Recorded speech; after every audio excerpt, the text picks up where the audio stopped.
இன்னைக்கான recipe Cola உருண்டை தான். கொத்துக்கறின்னு கேட்டால் கறிக்கடையில் இந்த மாதிரி வெட்டி கொடுத்துருவாங்க. அலசி அரைச்சி எடுத்து வச்சுக்கிறணும்.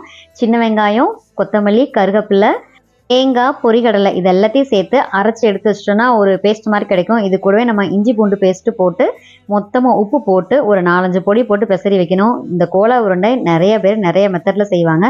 சில பேர் புதினா இந்த கொத்தமல்லி கருவேப்பிலையெல்லாம் அரைச்சி சேர்க்க மாட்டாங்க. நார்மலாக நம்ம வடைக்கு சேர்க்குற மாதிரி சேர்ப்பாங்க.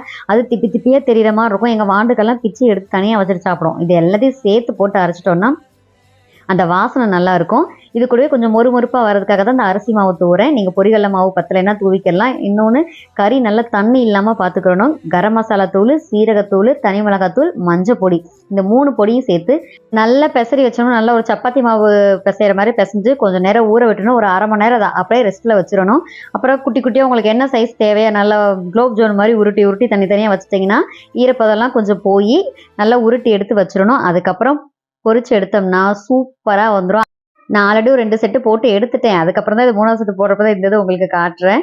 அந்த 2 இது போட்டதும் வாய்க்குள்ள போயிடுச்சு. எங்களுக்கு வந்து ஸ்நாக்ஸ் மாதிரியே பொரிக்கிறப்ப எங்கள் வாண்டுகள்லாம் தூக்கிட்டு போய் சாப்பிட்ருங்க. செட்டு 2வது செட்டு போடுறப்பெல்லாம் உப்பு இருக்கான்னு பார்க்குறேன்னு ஒரு 2 செட்டு போயிடும் வாய்க்குள்ள. அதுக்கப்புறம் பொரிச்சு எடுக்கிறதா நம்ம சாப்பாடுக்கு வெஞ்சனமாக வச்சு சாப்பிட்றதெல்லாம். ஏன்னா அந்தளவுக்கு சுவை இருக்கும். யாராவது இது வரைக்கும் ட்ரை பண்ண வந்தீங்கன்னா கண்டிப்பாக ட்ரை பண்ணி பாருங்க. டேஸ்ட் அருமையாக இருக்கும். நான் போடுறப்ப மட்டும் விரிசல் அங்கங்கே வந்துட்டு இருந்துச்சு. நீங்கள் நல்லா உருட்டி போடுங்க, உங்களுக்கு சூப்பராக வரும்.